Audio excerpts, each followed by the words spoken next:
A ver, muchísimas empresas le meten, bueno, fortunas a la tecnología de automatización. La meta, una revolución en eficiencia, claro. Pero, ¿qué pasa cuando esos proyectos se quedan a medias o, peor, fracasan? Uno siempre piensa que el problema es el software, la tecnología, pero la respuesta casi nunca está ahí. No, no, está escondida en un lugar mucho más básico, más fundamental, la calidad de los datos.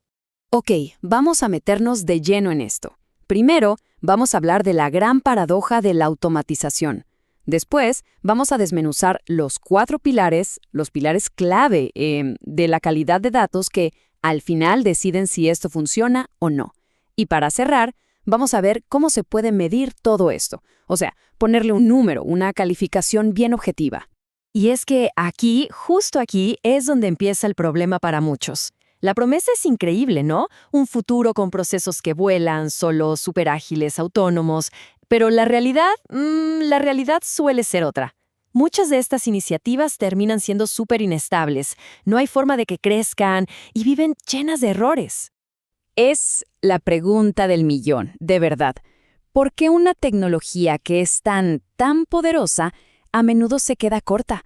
¿Por qué no cumple lo que promete cuando intentamos llevarla a lo grande? ¿Qué es? ¿Es el robot? ¿El software? ¿La estrategia? ¿Dónde está el fallo? Y aquí está la clave, la revelación. El problema, miren, casi nunca es la herramienta. Da igual si es RPA, inteligencia artificial, lo que sea. El verdadero problema es la comida de esa herramienta, lo que la alimenta. Y eso son los datos.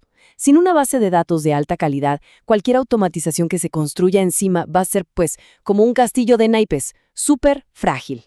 Bueno, empecemos con el primer pilar. Este es, digamos, el cimiento de todo lo demás, la integridad. Y se trata básicamente de asegurarse de que los datos estén completos. Así de simple, que no falte nada para empezar. Pensemos en esto de una forma súper sencilla. ¿La información tiene todas las piezas que necesita? Como un rompecabezas. La integridad mide justamente eso. Si los registros están completos, si no hay por ahí valores que faltan, o peor, campos vacíos que pueden frenar en seco un proceso automatizado. Y aquí es donde vemos el impacto real. ¿Qué pasa si falta un dato clave? Pues que el bot se para, ¡pum!, se detiene.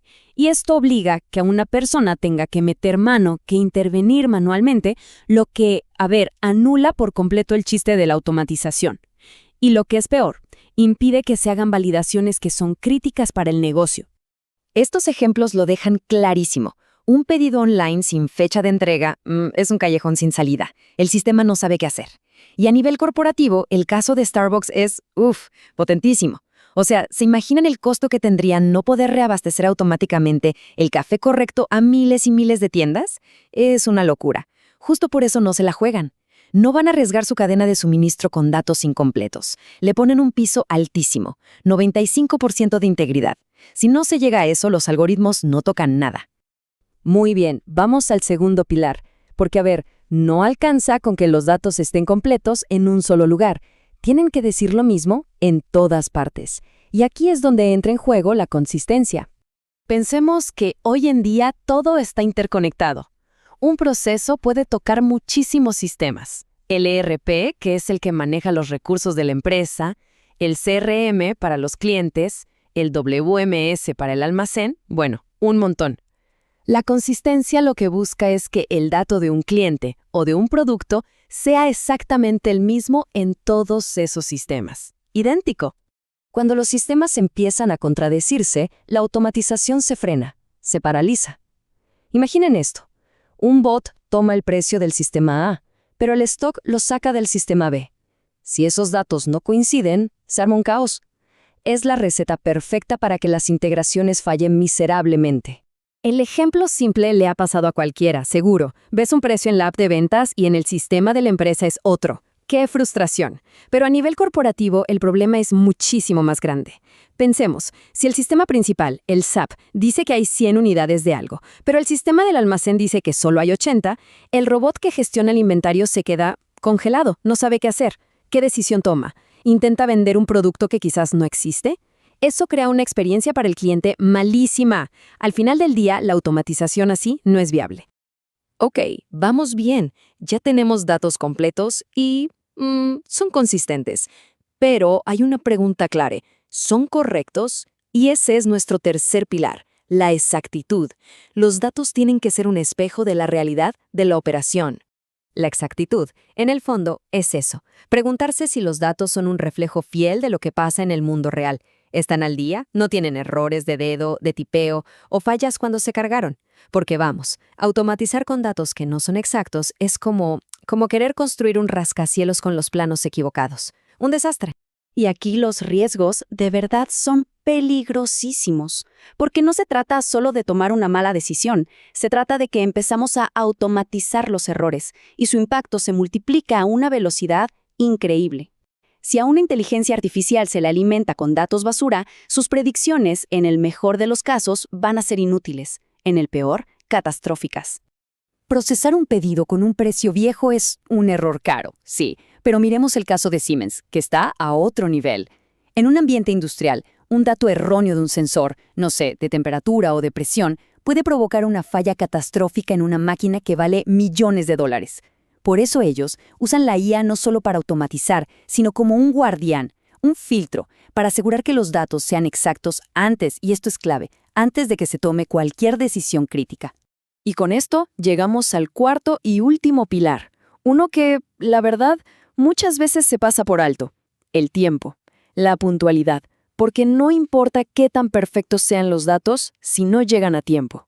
La puntualidad básicamente mide el tiempo que pasa entre que algo ocurre en el mundo real y que esa información llega al sistema.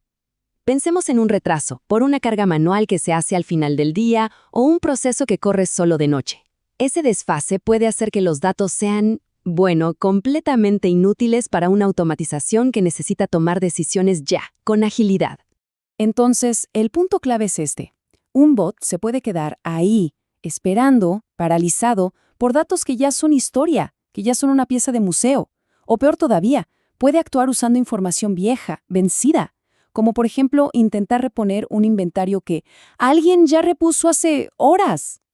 Bueno, ya vimos los 4 pilares. Ahora la pregunta es, ¿cómo pasamos de estos conceptos, que suenan muy bien, a algo práctico, a una evaluación real?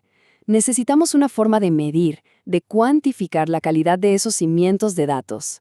Y para eso se propone un marco de evaluación que une todo. Es como un checklist. Se califica cada uno de los 4 pilares que ya vimos: integridad, consistencia, exactitud y puntualidad. Y se le suma un quinto factor que es más técnico pero es crucial: la estructura del dato. O sea, la pregunta es, ¿los datos están en un formato que una máquina pueda entender y usar fácil? Porque sin la estructura correcta, hasta los datos más perfectos del mundo son inútiles para un bot. Entonces, a cada uno de estos 5 puntos se le pone una nota, digamos, de 0 a 5. Eso nos da un puntaje total sobre 25. Y de repente ese concepto tan abstracto de calidad de datos se convierte en un número, en una métrica concreta, objetiva y que se puede comparar. Y para que se entienda la seriedad de esto, miren este ejemplo. En la industria de las telecomunicaciones, donde un error puede dejar sin servicio a millones de personas, no se andan con chiquitas, exigen una calificación de calidad de datos de más del 90%, o sea, casi perfecta, antes de siquiera pensar en dejar que un algoritmo toque sus redes críticas. El riesgo es simplemente demasiado alto. Así que, la próxima vez que se piense en un proyecto de automatización, la primera pregunta no debería ser sobre el software, ni sobre el robot. La pregunta fundamental, la que de verdad va a definir si esto va a tener éxito o no, es esta: ¿cuál es el puntaje de calidad de los datos que van a sostener todo esto?